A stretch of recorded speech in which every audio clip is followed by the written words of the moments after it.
Guys मी आज जाणार आहे माझ्या मम्मीच्या शाळेत. तर गाईज आपण जाऊ शाळेत. तर जायचं. गाईज मी निघालो आहे माझ्या मम्मीसोबत. माझ्या मम्मीच्या शाळेत निघालो आहे मी. आता जाणार आहे. चला.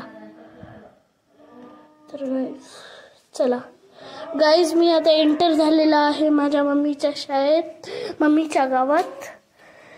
आणि गाईज मी आता आलेला आहे माझ्या मम्मीच्या शाळेत. माझ्या मम्मीची शाळा.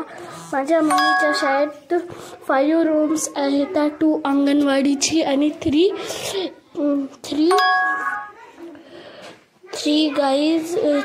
क्लासेस शाळेची आहेत. तर गाईज तुम्हाला माझा मिनी ब्लॉग कसा वाटला? छान वाटला तर लाईक करा आणि सबस्क्राईब करा. बाय.